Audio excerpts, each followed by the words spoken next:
Welcome to Wider View, the program that provides perspectives on the news outside the narrow confines of the mainstream media.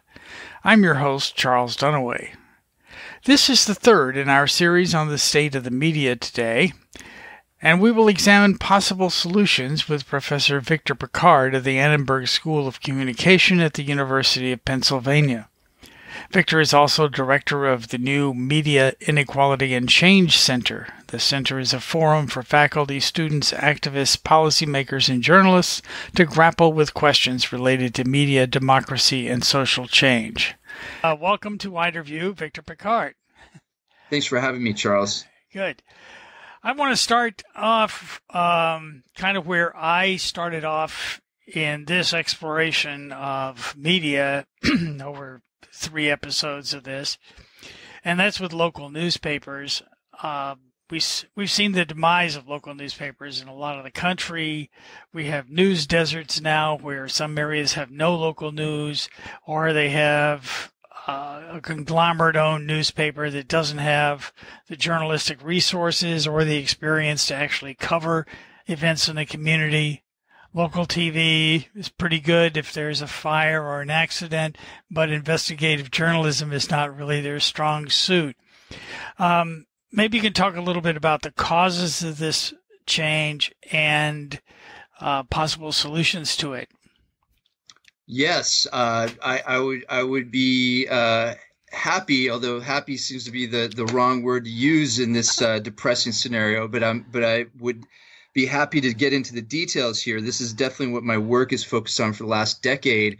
And one of the first things I try to point out when I describe the nature of what we used to call the journalism crisis is that in many ways, journalism has always been in crisis, or at least I would say commercial journalism has always been in crisis. If you go back to the dawn of the commercialization of the press in the 1800s, as soon as the press became focused on a profit motive, it became very dependent on advertising revenue. And this is different. The American press system is different from most newspaper industries around the world, where we in the States have been inordinately dependent on advertising revenue, something like 80 to 20. So 80% of their revenues are coming from advertising revenue, 20% from other sources such as subscriptions. And so what that means is that when the internet came along, people blame the internet, but when internet and digital economics began to take hold, this advertising revenue model just went up in flames. Basically, digital advertising pays pennies to the dollar of traditional print advertising. So that means that there really is no business model for digital journalism, especially outside of the big three, outside of the New York Times, the Washington Post, and the Wall Street Journal. They've been able to switch to more of a paywall model. So they are able to sustain themselves to at least to some degree through other sources. But for most newspapers, without having this advertising revenue, it has just been devastating. And the Bureau of Labor Statistics has said that newsroom employees have been decimated by over 50% in the United States since 2000. So this just shows you the structural nature of the crisis. We could blame a lot of other factors, and certainly the Google Facebook duopoly, which is now gobbling up something at least 75% of all digital advertising in the United States. There's certainly blame to go around, but I think that is the core of the problem. It is this commercial nature of the press that was dangerously reliant on advertising revenue. What we've had also recently is that locally owned newspapers in particular, or families in communities who own newspapers, have been selling them to large conglomerates. And the local newspaper here is owned by SoftBank Group in Japan, actually. And as a result, they seem to be cutting costs wherever they can, which is usually people. That's right. Yeah, that's a very typical trend. And, this is where I will spread the blame around a little bit, because given this commercial imperative where these news outlets, and in this case, we're talking about local newspapers, in many cases, and not all, I mean, some of them were family owned, and these families had ties to local communities. So they weren't just concerned about their bottom line. They had other concerns about their family, friends, neighbors, even perhaps democracy writ large. But especially as they've been gobbled up by these chains that are really these absentee owners that have no connection to local communities, they're going to cut costs wherever they can. Instead of privileging democracy, they're going to privilege profit. And right now you're seeing across the board these chain owners or private equity firms that are also buying up beleaguered newspapers. You're seeing them just try to squeeze out every last penny. And in doing so, they're cutting jobs ruthlessly. They're cutting back on actual news. They're relying on more syndicated content or just advertising. If you pick up a newspaper these days, at least half of it is just ad copy.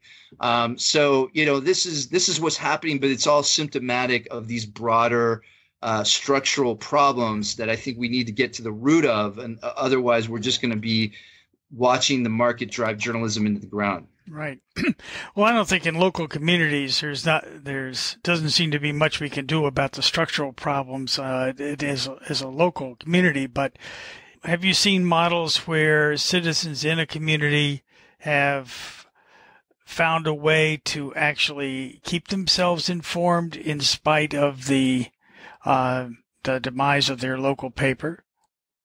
Well, in every community across the country, you'll find citizens trying to make do with what they have. You see all kinds of alternative forms of journalism and media activism, and I think we never want to overlook that. I think it's important to show that there are communities who try to create their own media, to be the media, as it were, and I think we need to applaud that. At the same time, I think we need to point out that in most cases, these are not systemic fixes. This is not, we shouldn't leave it up to communities just trying to fend for themselves. And we should try to create policies that create a new kind of media system. I call for a new public media system.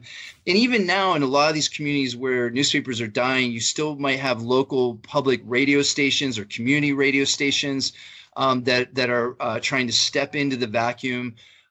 So, I do think that there are some bright spots in this otherwise very dismal media landscape.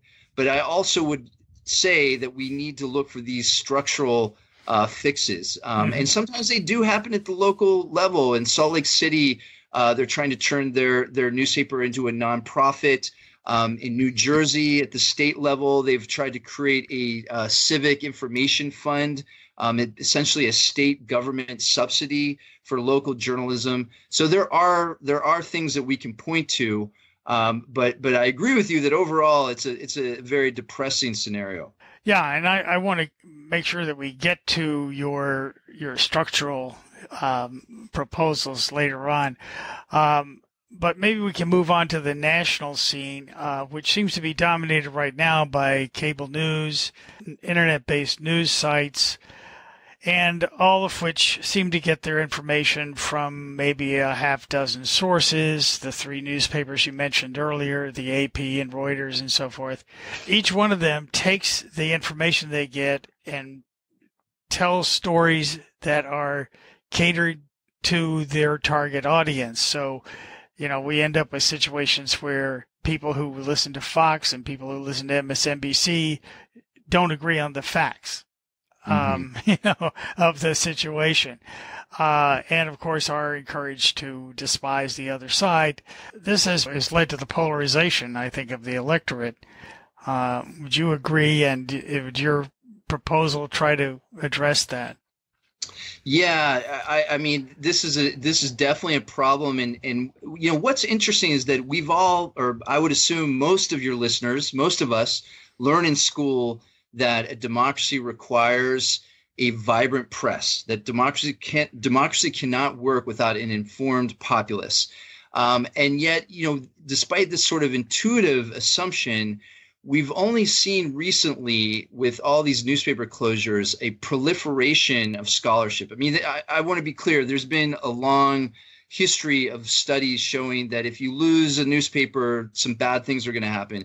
But now we're really beginning to see the granular data come in, because we have all these natural laboratories where local newspapers have closed, and you can see the difference from before and after. And what's definitely happening that you've already hinted at is that as communities lose their local news outlets, they turn more to these national outlets that tend to be, especially cable television, for example, that tend to be more partisan. And we're finding that those people in those communities are themselves becoming more partisan, or at least they're voting according to partisan national concerns. Instead of things that are happening in their own backyards, they're getting caught up in some of these like shouting head partisan matches between cable news outlets. And the other thing that I would point to that I'm sure you and many of your listeners know, but these cable television outlets aren't really doing news. They aren't doing journalism. They're not digging up new reporting, new information. Right. They're basically just hurling opinions and insults at each other. And so this is also not healthy for a democratic society. And I think this is something we need to think carefully about as we try to create a new media system. It is, and I think the thing that people always thought was going to save us, or not always, but over the last several years, people tended to think, well, we're going to have the internet, the free and open internet. But number one, the internet may not be staying free and open, and arguably is not now. And also, we are dealing with a different kind of journalism on the internet, where we don't really know whether the people we are reading or listening to are really telling us the truth, or whether they are, trained observers, or what is really going on. That really has been, I think, a big disappointment for people. Is there a way, how would you recommend that we address the internet situation? Yeah, I mean, we could probably spend hours just talking about this particular problem. But, to pick up on what you note there was this earlier utopianism. And I was involved with the early indie media movement of the early, 2000s, where, again, it was all about being the media. And we all had access to the means of media production, it seemed. Although, of course, that was never entirely true. There's always been a terrible digital divide. But right now, when we look to the internet as this earlier utopianism has sort of faded, we see it at numerous levels where there's a kind of corporate stranglehold. And I would again point to the commercial values that are permeating the internet. And whether we're talking about the loss of net neutrality, so that's at a very kind of material level where people might not be able to access the websites of their choice, or they might have their internet access slowed down. Or even blocked in some cases. You also have the problem with Facebook and Google being these latter-day gatekeepers. You also have the fact that when you look at news content online, most of it is being dominated by the same handful of players offline. So you didn't really see this democratization of the news. So at every level that you look, and this doesn't even mention the problems of propaganda and the problems of clickbait and, all this sort of cheapening of news discourse that's happening. At each level, you have this enclosure. You have these gatekeepers, and it doesn't create a healthy, vibrant public sphere in our digital media. And I think systematically, we have to look at each one of those levels and address specific problems. But I think we also have to look at the bigger problem, which is this is what capitalism does to the internet. This is what capitalism does to a public resource. It changes the nature of that resource so that everything's being done for profit, not for democracy. And that's why when we're looking at solutions, I think we need to consider ways that we take our media out of the market, that we strip these capitalist imperatives from our media and create a truly public media system. Well, let's talk a little about that. How would that work? How would it get paid for, and how would it be the money be fairly distributed, and so forth? Yeah, that's again probably a discussion that could take us many hours, but just to hit on a few of the points that I talk about in my recent work, especially, if we can broaden the American imagination of what's possible, there are a few things that we can look at. We can look at our own history, where, for example, we created a postal system that was predominantly non-commercial, or at least it was not meant to be profitable. It was not meant to pay for itself. And it started out as a newspaper delivery system. Most of the content going through the mail throughout the 1800s were newspapers. So this was almost like the internet of the 1800s. And we had policies that tried to keep that egalitarian in various ways. So we have this history of having these public infrastructures that were not commercialized. We also have a history of an actual public media system, public broadcasting, that was always kept impoverished, but it's something that we were able to do, although it was much later than most democracies, and it was never as strong as most democracies. We can think about the BBC. Americans tend to get warm, fuzzy feelings when they think of the BBC, but these are examples, either looking at our own history or looking at what countries around the world have done and are doing. We can begin to imagine a public media system, one that is not dependent on advertising, is not trying to turn a profit. And this would require some form of subsidy. And when Americans hear that phrase, media subsidy, they drop into a fetal position because they think, oh, no, the First Amendment or this, will slide towards totalitarianism. But most democracies around the world have been able to create these vibrant public media systems and not become totalitarian dystopias.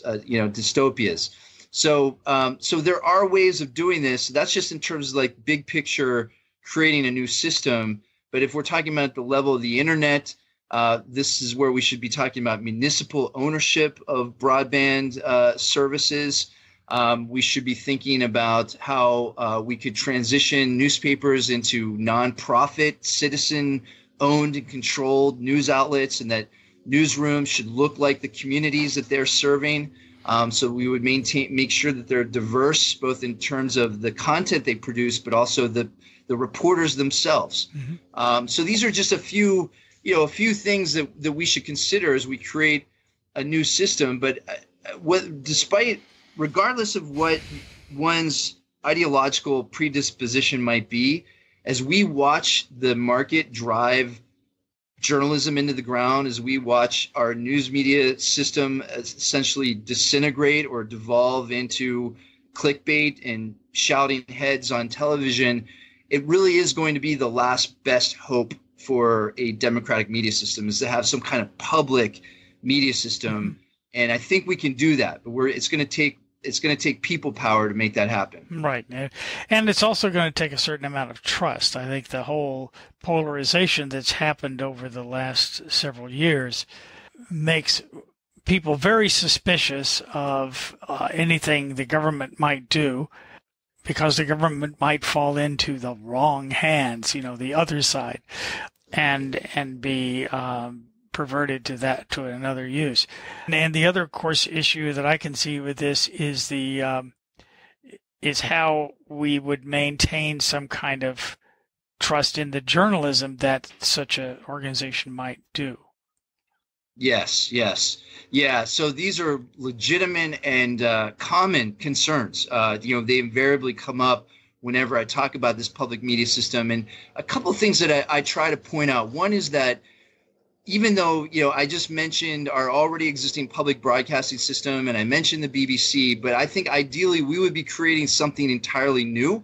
I think it's a good starting point to think about the systems that we already have and that we've seen can work, to kind of broaden our imagination about what's possible. But then I think we should think even beyond that, and think about, a new system should be bottom up, should not be top down. The government should have no control whatsoever over what kind of issues get covered, who's allowed to report on the news. And I think the biggest role the government would play is to set up a mechanism, or help set up a mechanism, for this money to go into an independent trust fund, a media trust fund that's democratically governed. It would have local representatives. It would have representatives from different constituencies and groups. And so we would make sure that this would be democratized at every level so that, again, it's not a top-down kind of thing. It doesn't become a mouthpiece of the government. Money going in should be entirely severed from any, I think this remains to be decided whether we should have it so that foundations, for example, could put money into this trust.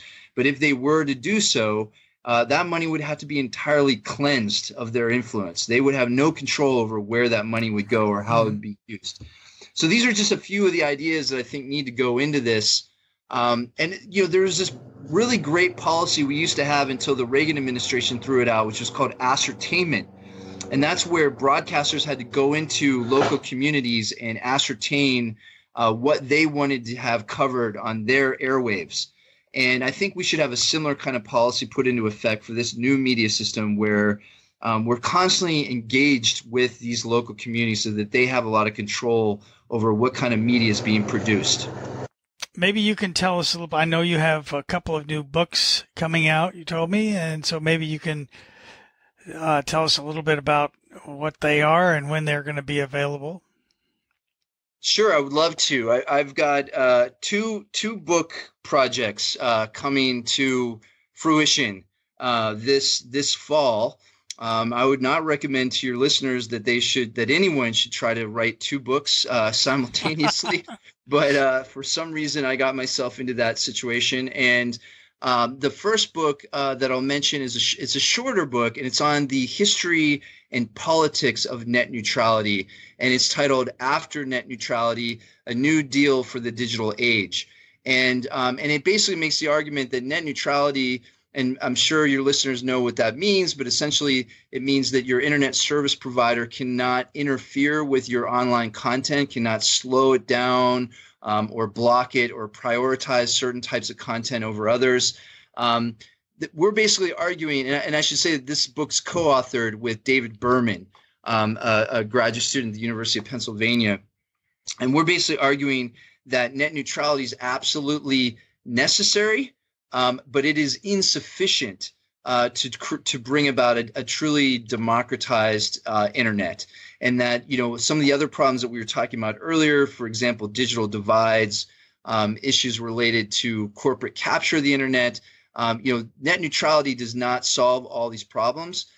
So we argue that actually we need to essentially create a new we call it the public option for broadband.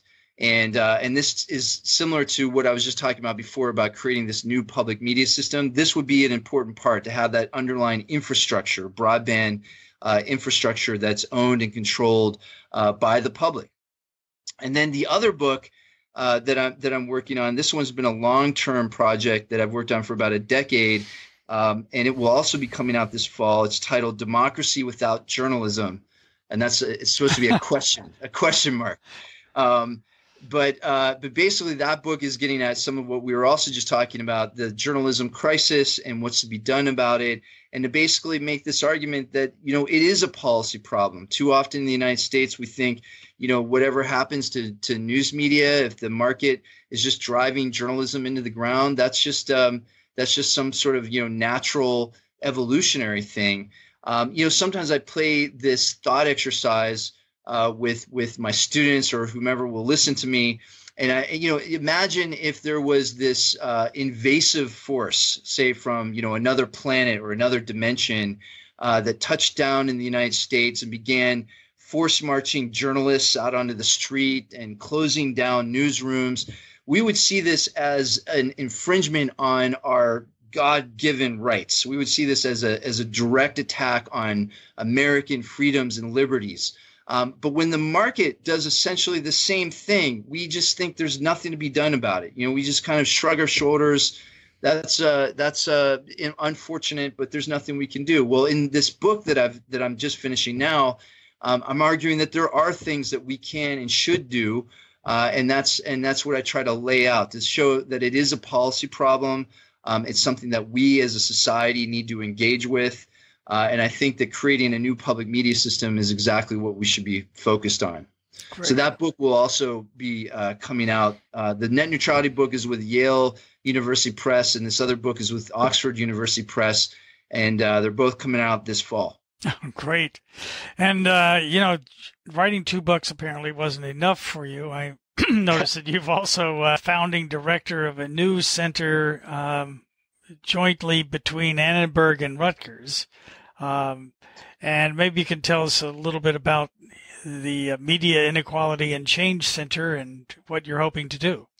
Yeah, I would love to. The Media Inequality and Change Center, or we call it the Mike Center, is just gotten up. It's just up and running now. We were actually functioning for about a year, but we just had our official launch in Philadelphia back in April. Naomi Klein gave the keynote talk, and we're really excited about it. It was focusing on problems related to the future of work and in digital labor in general, and also problems related to the future of journalism and everything ranging from net neutrality to the problem of platform monopolies such as Facebook. So, we're really excited about seeing this as not just an academic research center, but it's also an activist center. We hope to be directly engaged with various activist struggles, especially in the Philadelphia area, but also nationally and even internationally. We've been creating some interesting and exciting partnerships with similar centers around the world. So it's a way that we hope we can encourage scholars to become more engaged in all the many pressing problems that we're facing today. And I'd love, maybe we can do another show sometime where maybe a year from now I'll have more to report on what we've actually done, but we're just getting started. No, that sounds great. I really appreciate your taking the time with us, Victor, and sharing your vision for the future of journalism. Thank you, Charles. Yes. That's right. It's been great talking to you, and thank you. Okay, take care.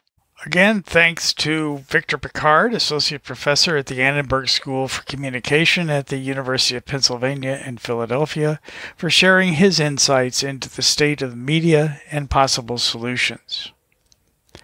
Obviously, changing the capitalist media system into one that's democratic will require that we first change our government, since proposals like these would be dead on arrival in today's Washington. To be informed, citizens now have to pave the way for such a political change. We will need to support the few media outlets that still remain in local hands, such as community radio. And we'll need to use those outlets not just to inform ourselves about our own community, but to share the work of other independent media outlets that cover regional, national, and international issues. We can use the internet, but it will require getting beyond the chatter of social media and the clickbait of corporate-owned news sites and finding websites, podcasts, and videos created by journalists actually on the ground. For example, it's difficult to get a true picture of what's going on in Syria without reading independent journalists like Eva Bartlett and Vanessa Beeley, who walk the streets of Syria and speak the language.